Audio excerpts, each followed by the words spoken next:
What kind of psycho rolls up to your house with a bulldozer just to crush your dreams over a few tomato plants? That's the nightmare I woke up to last spring, and it's a wild ride you won't believe until you hear it all.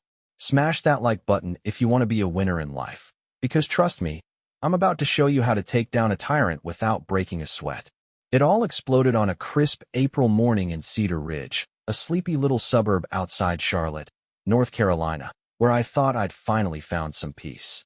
I was elbow-deep in rich, black dirt, planting my prized Brandywine tomato seedlings along my driveway. After 20 years of soul-crushing hours as a lawyer in Charlotte's skyscrapers, I'd swapped my tie for a trowel, and let me tell you, nothing beats the rush of coaxing life from the earth.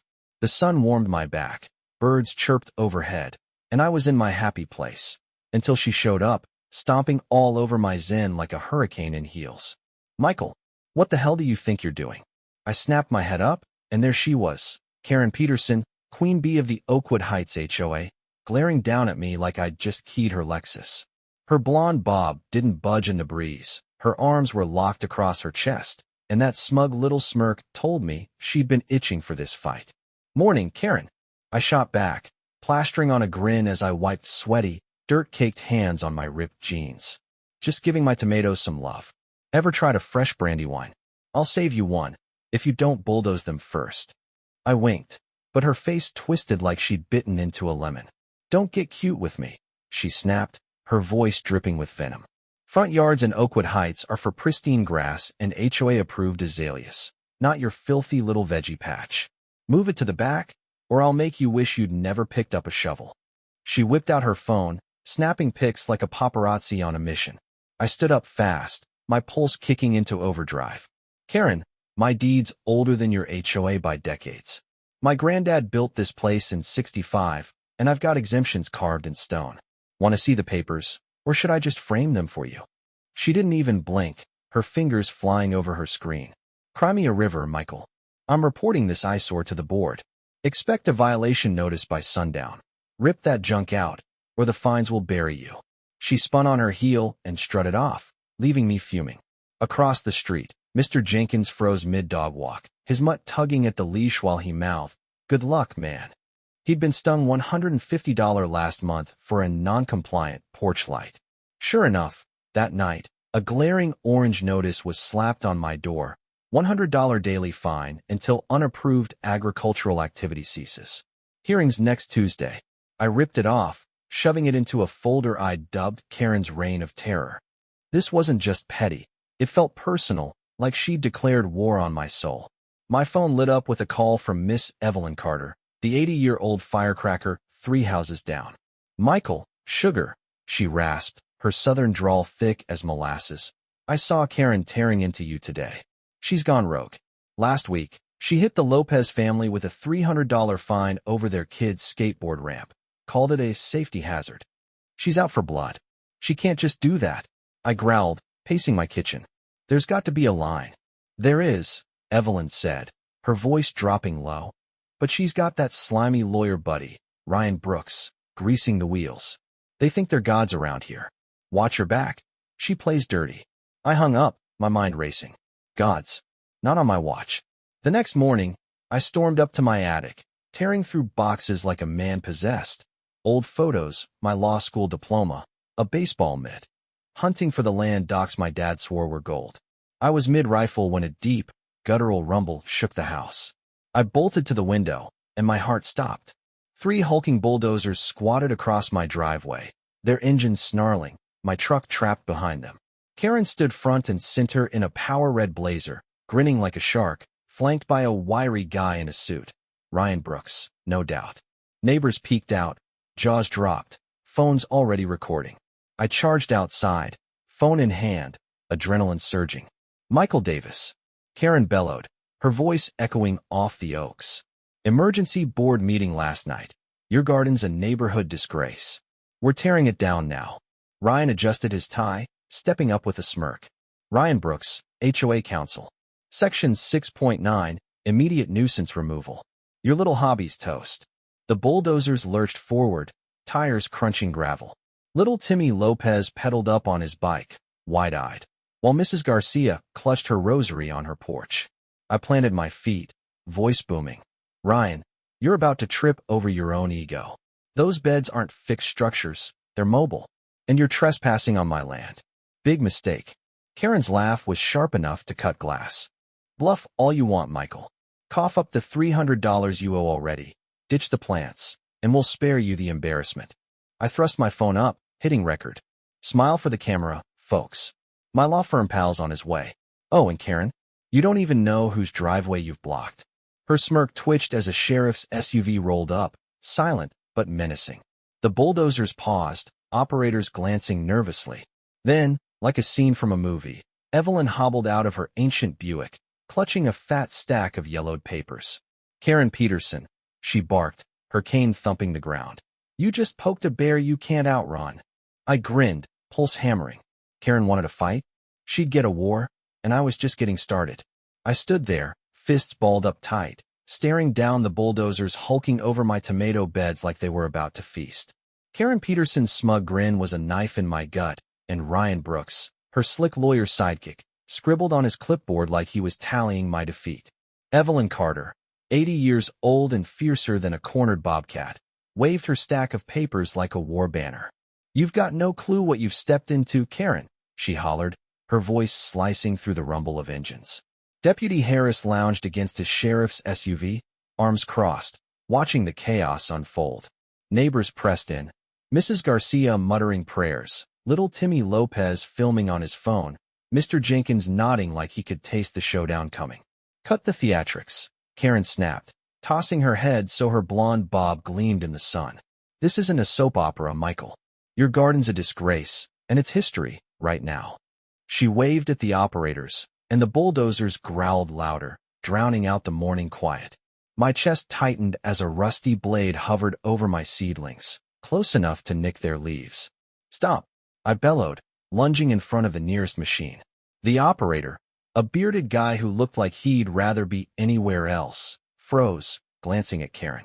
You touch my plants, and you're all screwed deeper than you can imagine.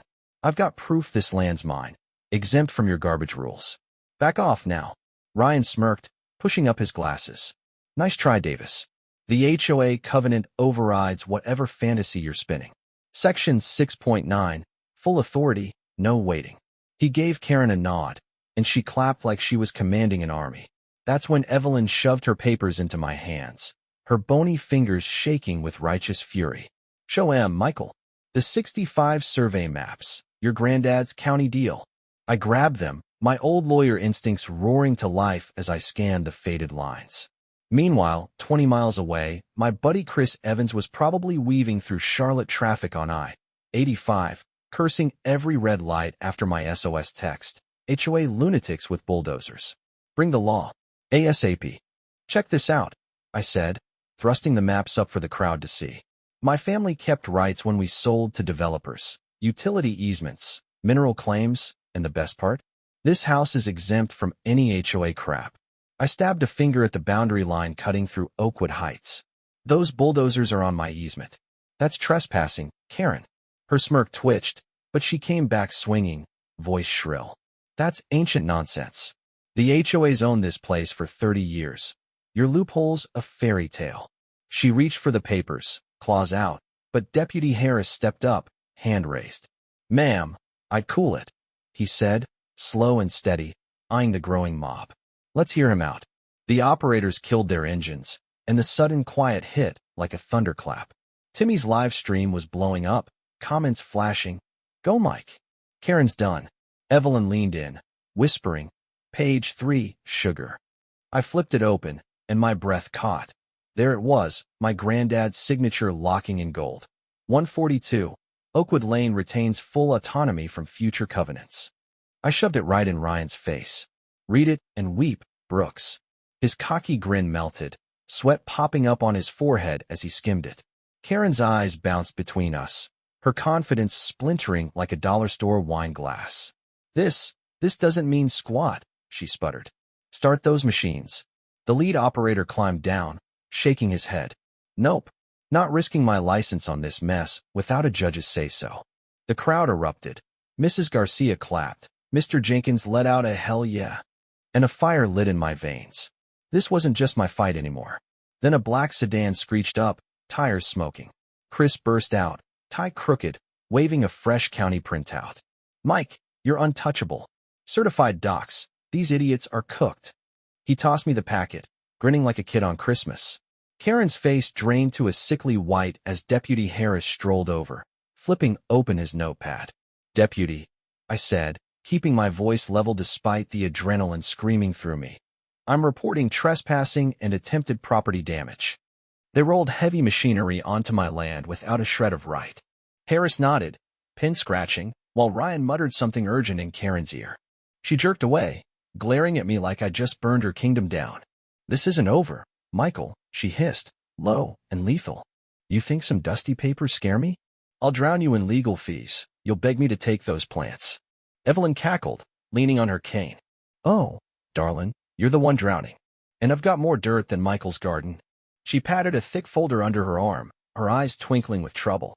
My phone buzzed, Chris texting, "HOA financials." Evelyn's got the goods. Karen stormed to her car, Ryan scurrying behind, but she spun back, jabbing a finger at me. "Savor this, Davis. It's your last win." Her engine roared as they sped off, leaving a cloud of dust and gaping neighbors. I turned to Evelyn, my heart still pounding. "What's in that folder?" She grinned, all sass and secrets. "Swing by my place tonight, 7 sharp. Bring a calculator and guts. Karen's been fleecing us all, and I've got the proof." The crowd hummed. Timmy's stream hit 250 viewers, comments going wild. Mrs. Garcia threw her arms around me, whispering, "God bless you, Michael." I looked at my tomatoes, still standing proud. This wasn't just a garden now, it was a full-on uprising. And Karen had no idea the hellstorm she'd just kicked up. I barely ate dinner that night. My stomach was too knotted with anticipation. At 7 p.m. sharp, I banged on Evelyn's screen door, calculator in one hand, Chris's county docs in the other. She yanked me inside, her tiny living room stuffed with yellowed files and a pot of coffee brewing so strong it could wake a coma patient. "Sit," she barked, shoving a fat folder at me. "Karen's been bleeding us dry, look." I flipped it open, and my blood ran hot. Bank statements, sticky noted with red ink, showed the HOA siphoning $250 a month from every house, $150,000 total, for a pool upgrade that never happened. The pool still had the same cracked tiles I'd stubbed my toe on last summer. "Where's the cash?" I growled, scanning columns. Evelyn jabbed a page. "They're Peterson Brooks LLC. My jaw hit the floor. Transfers funneled straight to a company owned by Karen and Ryan. "They've been pocketing it for 3 years, she said, her voice sharp as a blade. "Over $150,000, Michael, our money." I slammed the folder shut, fury boiling over. "How'd you catch this?" "My late husband, Earl, was a CPA," she said, eyes glinting. "When Karen fined me $200 for my Easter wreath, called it too tacky, I got mad. Started digging through HOA mail nobody reads. Found the scam. Across town, Timmy Lopez's live stream from earlier was blowing up. 300 viewers now, comments raging. Sue her. Jail time." I grabbed my phone, texting Chris, "HOA's stealing. Meet me at Evelyn's. Bring your legal brain." Then Evelyn dropped the real bomb. "Last page," she whispered. I flipped it, and my heart stopped.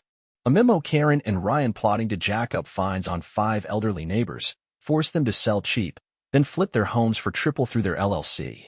Evelyn's name was circled in red. "They're targeting me next," she said, voice steady but eyes fierce. "Vultures." Right then, Chris burst in, tie gone, hair wild. "Got your text. Holy crap, this is fraud."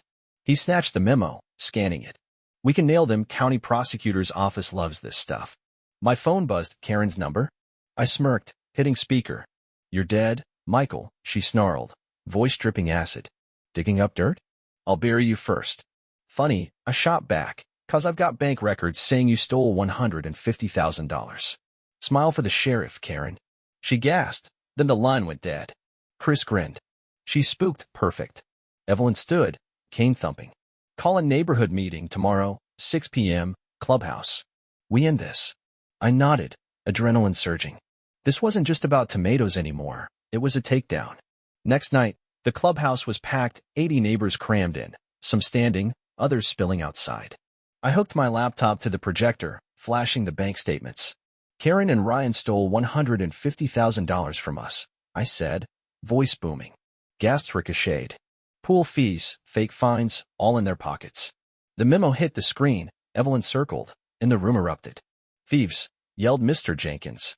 My shed fine was $400, chimed Mrs. Garcia. Where are they? Someone shouted.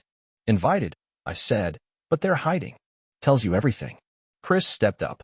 We vote now, dissolve the board, elect Timms till we redo this right. Hands shot up, 78-0. Karen's reign was ashes.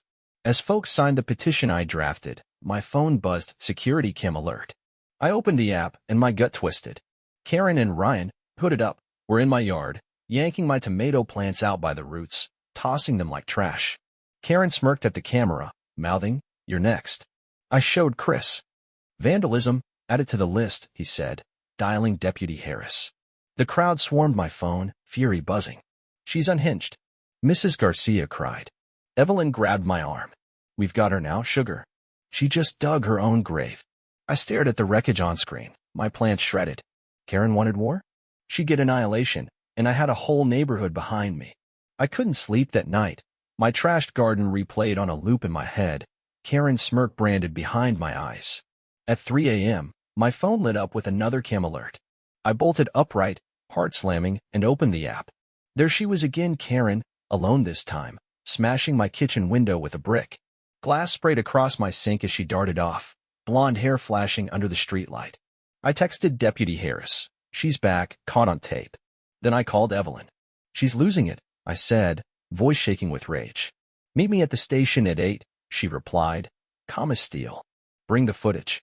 We've got her. By morning, Cedar Ridge was buzzing, 5 news vans parked on my street, reporters swarming. Michael Davis, a mic shoved in my face. Is it true the HOA president trashed your place after you exposed her? I nodded, showing the clip. She stole $150,000 from us. Now she's desperate. The reporter's eyes widened as neighbors spilled out, shouting their own Karen horror stories. At the sheriff's station, Deputy Harris watched the footage, jaw tight. Trespassing, vandalism, felony territory with her priors. He flipped through a file.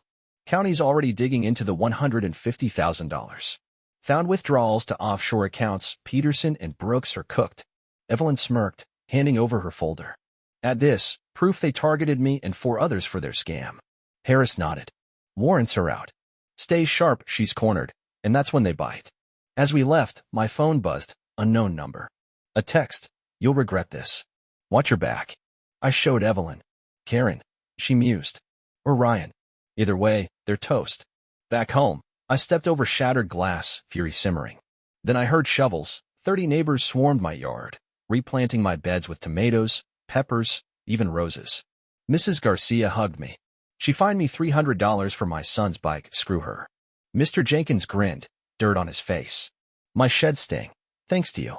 Timmy Lopez ran up, phone out. Streams at 1,000 viewers, people hate her. I laughed, chest loosening for the first time in days. You're all insane in the best way. Evelyn clapped my shoulder. We're family now, sugar. Karen messed with the wrong block. 2 hours later, Harris called. Got him. Karen was at a gas station off I-77, Ryan at a motel in Gastonia. Both in cuffs, screaming about lawyers. I grinned. Tell her to save it for the judge. That night, the news hit. HOA president arrested in $150,000 fraud scheme. My phone blew up, texts, calls, Timmy's stream spiking to 5,000. The next day, we voted, no more HOA. Instead, we formed the Cedar Ridge crew. Fair rules, no fines, gardens welcome.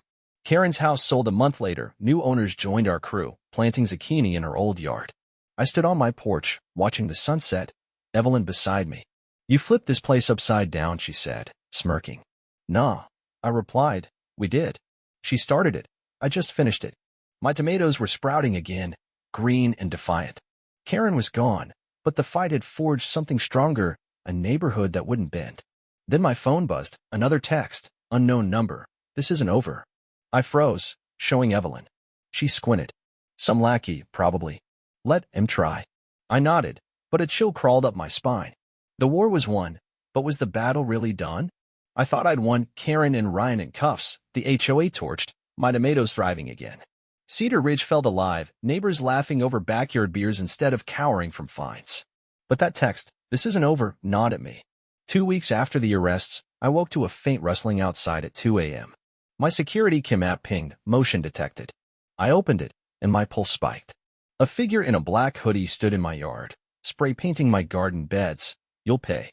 The camera caught a glint of blonde hair before they bolted. I called Deputy Harris, voice tight. "She's back, or someone's doing her dirty work." He sighed. "Karen's on bail, but she's got an ankle monitor." "I'll check it. Send me the clip." I did, then texted Evelyn. "Up for a stakeout?" She replied instantly. "Hell yes." 6 a.m., my porch. Dawn broke cold and gray. I met Evelyn, her binoculars trained on Karen's old house, now the Miller's place, with their zucchini patch mocking her legacy. "Whoever it is," she muttered, "they're dumb enough to think we'll fold." My phone buzzed. "Harris, Karen's monitor says she's home, 10 miles away. Paint's fresh, someone else." Across town, Timmy Lopez was live again. His stream hit 7,000. Fans rabid for updates. "Who's the hoodie?" Comments screened. I smirked, texting him. "Keep, am guessing." Then Mrs. Garcia ran up, breathless. "Michael, my shed, someone slashed the tires on my mower last night." Mr. Jenkins joined, red-faced. "My porch light smashed. This ain't random." I clenched my fists. "Karen's got a proxy, someone local." Evelyn's eyes narrowed. "Her nephew, Joey. Lives 2 streets over. Punk kid, always kissing her ass." I remembered him, 20-something, greasy hair.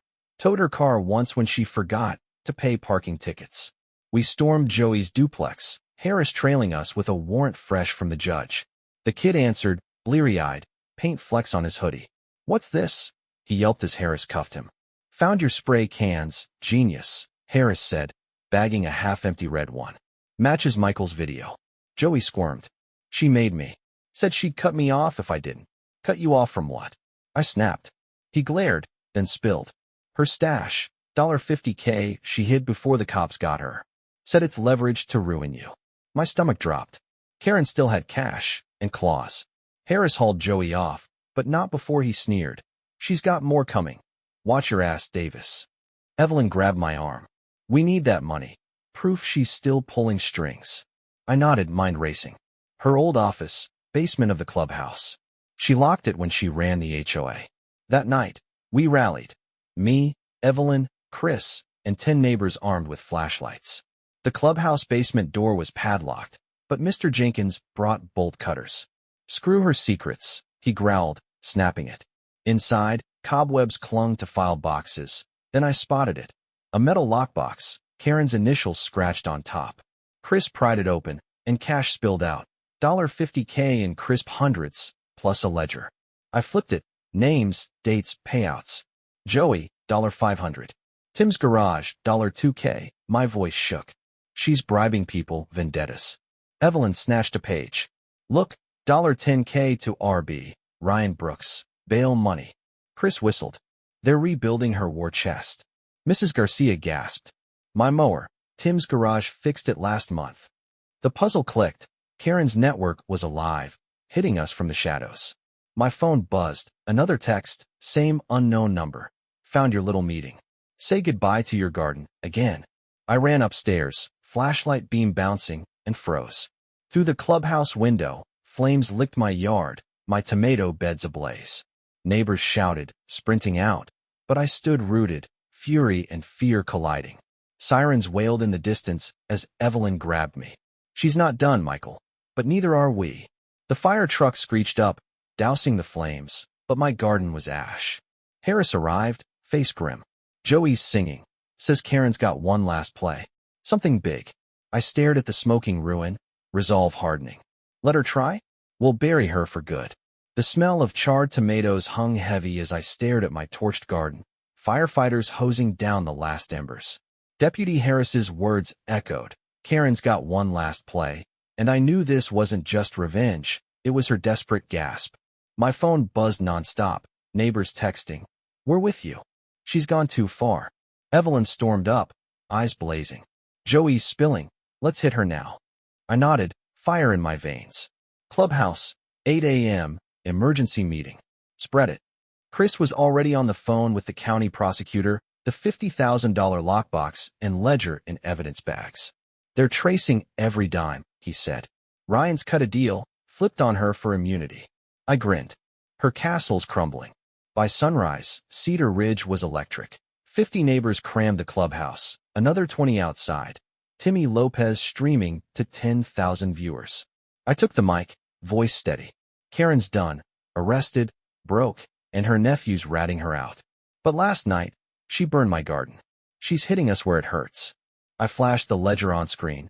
Payouts to local shops. Joey, even a councilman's aide. Gasps ripped through the room. Mrs. Garcia stood, trembling. Tim's garage, $2K bribe. They slashed my mower. Mr. Jenkins slammed his fist. She paid off my landscaper to snitch on my shed. The crowd roared. Anger, betrayal, unity. Evelyn stepped up, cane thumping. She targeted me, wanted my house. We've got her cash, her plans, let's finish her. Harris burst in, badge gleaming. Karen's in custody, caught fleeing to South Carolina. Joey gave us her burner phone. She ordered the fire. He held up a baggie, red spray paint, matching my beds. Felony arson, fraud, conspiracy. She's facing 20 years. Cheers erupted, but I wasn't done. Her stash, I said, pointing to the lockbox. $50K stolen from us. I say we take it back, rebuild. Hands shot up, unanimous. Chris smirked. Prosecutors seizing her assets. House, car, savings. She's got nothing left. Timmy's stream exploded. 15,000 viewers, comments flying. Legend. Karen's toast. That afternoon, I led a caravan to Karen's old place. Now the Millers, where her nephew's truck still sat. Harris had a warrant. We searched it. Tucked under the seat. A burner phone with texts. Burn it. Make him bleed. Sent to Joey hours before the fire. I handed it over, my gut twisting with grim satisfaction. She'll regret this forever, I muttered. 2 days later, the prosecutor called. Plea deal's off the table, Ryan's testimony plus this phone? She's going to trial. I grinned. Good. Let her face us. The news hit Charlotte stations that night. HOA tyrant faces decades behind bars. My inbox flooded. Neighbors, strangers, even a guy in Texas. You're my hero, man. A week later, we threw a block party in the Miller's yard. 100 folks, grills sizzling, kids racing through our new community garden. The $50,000 rebuilt my beds, fixed Mrs. Garcia's mower, replaced Mr. Jenkins's light. Every cent accounted for on a public spreadsheet I posted. Evelyn handed me a ripe tomato, her first harvest. You flipped this place, sugar, hero stuff. I laughed, biting into it, sweet, juicy, victorious. We all did. She messed with the wrong crew. Across the street, a for sale sign stabbed Karen's old lawn. Her last shred of power sold to a young couple who waved, joining us. Word spread. I was the guy who took down the HOA witch. People stopped me at the gas station, the grocery store. You're the tomato guy. Thank you. Then the kicker landed. Chris called, voice gleeful. Trial set. Karen's broke. No lawyer'll touch her. But get this. Inmates saw the news. They're calling her Garden Karen. She's already a punching bag in lockup. I pictured her, stripped of her blazer, her smirk, her kingdom, stewing in a cell, knowing Cedar Ridge thrived without her. Regret? She'd choke on it for decades. A month later, I sat on my porch, new plants blooming, peppers, zucchini, tomatoes thicker than ever. Timmy ran up, grinning. Streams at 20,000, wanna say hi? I took his phone, facing the camera. Cedar Ridge beat the tyrant. Plant what you want, live how you love, we're free. The chat erupted, king, hero. Evelyn shuffled over, smirking. Local legend, huh? I shrugged. Just wanted my tomatoes. She cackled. Sure, sugar, and you got a whole damn army instead. Karen was gone, locked up, penniless, a cautionary tale whispered in HOA nightmares. Her last text haunted me once, now it was a trophy. I'd avenged us all, every fine, every tear, and turned a neighborhood into a fortress. Cedar Ridge wasn't just mine anymore, it was ours. And me? The guy who fought for his garden became the guy who saved a community. If this story got you, write a comment about absurd HOA cases, and like if you like to win.